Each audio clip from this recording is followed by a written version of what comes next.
Shooting केलं होतं, तर त्यामध्ये आपण बऱ्याचशा गोष्टी लोकांना माहिती दिली होती. त्यानंतर जो बोकड आहे तो बोकड कोणत्या जातीचा आहे आणि त्याच्यापासून जे पैदास झालेले आहे करडांची ती कशा पद्धतीने झालेली आहे? आपण सिरोही जातीचा राजस्थान तिथला एक बोकड आणलेला आहे. तो वळू म्हणून चांगल्या प्रकारे आपण क्रॉसिंगसाठी वापरलेलं आहे. त्याचं वजन जास्त प्रमाणात पिकअप केलं जातं आपल्या उस्मानाबादी आणि गावरान बोकडांपेक्षा.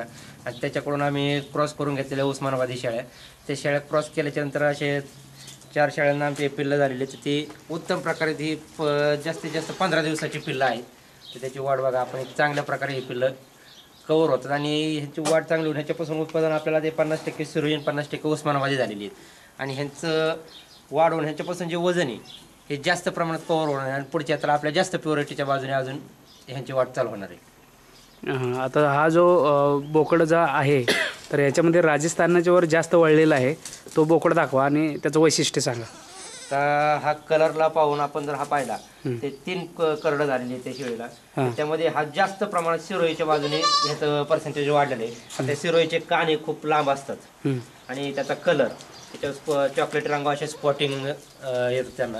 हे आता जास्त 3 असल्यामुळे याची वाढ थोडीशी पण ही जास्त प्रमाणात सुधारणा होऊन आपल्याला ते फायद्याचे जाणार आहेत. आणि ह्याचा उपयोग आपण पुढे आपल्या क्रॉसिंगला केला त्या आपल्या इथल्या लोकल वातावरणात तयार झाल्यामुळं रोगप्रतिकार शक्ती जास्त प्रमाणात याची रोगप्रतिकार शक्ती वाढल्यामुळे आपल्याकडे जे आपण पुन्हा ज्या टायमाला वापरू किंवा आपण दुसऱ्याकडे कोणाकडे करू त्या टायमाला त्याच्याकडून उत्पादन भेटणार आहे जास्त दमदार भेटणार आहे आपल्याला जास्त प्रमाणात. आफ्रिकन बोरपेक्षा हा जो शिरोईचा बोकड आहे तो रागीट आहे, त्याबद्दल काय सांगायचं आपल्याला?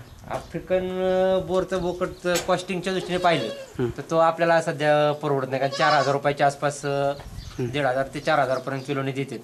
आणि ह्या रागीट जाती पण ज्या टायमाला आपण जास्त संगोपन करतो त्या माणसांच्या जास्त जवळ राहतो आणि जास्त आपण जास्तीत जास्त त्यांच्यात सहवासात आल्याच्या नंतर शांतपणा त्यांच्यात येतो. आणि कुठलंही जनावर असलं तर आपण त्यांच्यावर जीव लावू, त्यानुसार ते जास्त आपल्याला हे करतात. आता यांचं संगोपन कसं चाललंय पिलांचं? ह्या पिल्लांना 3 वेळेस दूध पाजलं जातं शेळ्यांना. त्याच्यानंतर एक अर्धा पाऊण तास ते 1 तासभर संध्याकाळी 4, 4:30, 5च्या पुढं ऊन उतरल्याच्या नंतर यांना घासामध्ये 1-2-4 सारं ठेवलेले आहेत की त्याच्यामध्ये ते व्यायाम व्हावा म्हणून त्यांना उड्या मारायला मोकळं फिरून चरण्यासाठी सोडलं जातं. आणि ह्यांना काय खाण्यासाठी मेथी घास आणि कुट्टी दिली जाते.